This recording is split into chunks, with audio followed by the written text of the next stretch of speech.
নাজিৰাহাট picnic স্পটত সুন্দৰ সেউজীয়া পৰিৱেশ। এই নাজিৰাহাট পিকনিক স্পট ইয়াতে আপোনাৰ পদুম ফুল ভেট ফুলৰ ৰস এইদৰে আৰু ইয়াত পাহাৰৰ পৰা সুন্দৰ পানী বৈ আহে। আমি আছো এতিয়া নাজিৰাহাট পিকনিক স্পটত আছো। ৰমজান মাহ গতিকে আমাৰ খোৱা লোৱাৰ যিহেতু কথাই নাই, এবাৰ মনটো ভাল লগাব আহিছো। ডিউটিৰ মাজতে মনটো অকণমান ৰিফ্ৰেছ কৰিব আহিছে। যিহেতু খোৱা লোৱাৰ লেঠা নাই, ৰমজান মাহ ৰোজা চলি আছে, সেয়ে অকণমান শীতল কৰিব আহিছোঁ।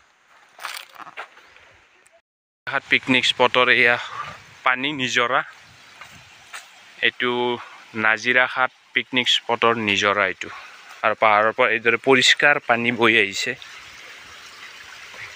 এইদৰে পৰিষ্কাৰ পানী বৈ আহিছে।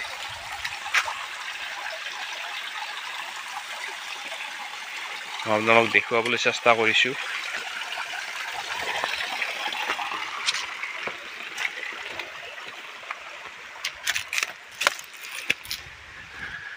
সুন্দৰ পৰিৱেশ। এতিয়াতো পানী নাই, তথাপিতো পৰিৱেশ সুন্দৰ। আজি ৰমজানৰ তৃতীয়টো ৰমজান আৰু ইয়াত আহি ভাল লাগিছে মনটো। সুবহানাল্লাহ, সুন্দৰ পৰিৱেশ, সুন্দৰ পানী ইয়াত বৈ আছে এইদৰে।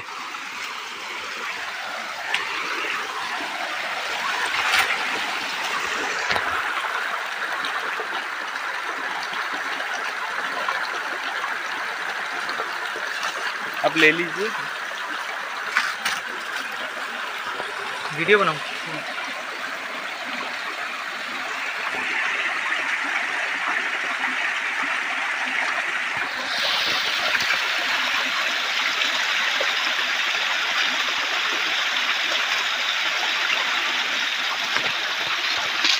एक फोटो खींच दीजिए, हो गया।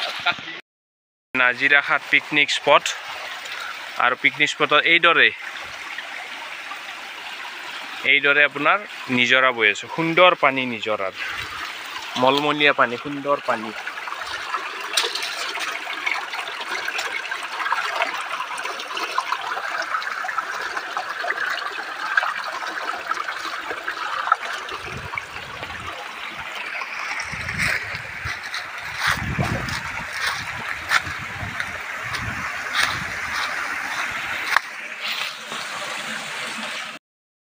এইটো হৈছে নগা টেঙা। এই যোৰাবাটত আহোঁতে এইটো টেঙা উলিয়াইছিল ৰাস্তাৰ কাষত, আনাৰস টেঙা এইদৰে। খুব টেঙা হয় কিন্তু সোৱাদ আছে। এইটো নাগা টেঙা বুলি কয়, কিন্তু ইয়াৰ চাইণ্টিফিক নামটো কি এতিয়ালৈ জনা নাই।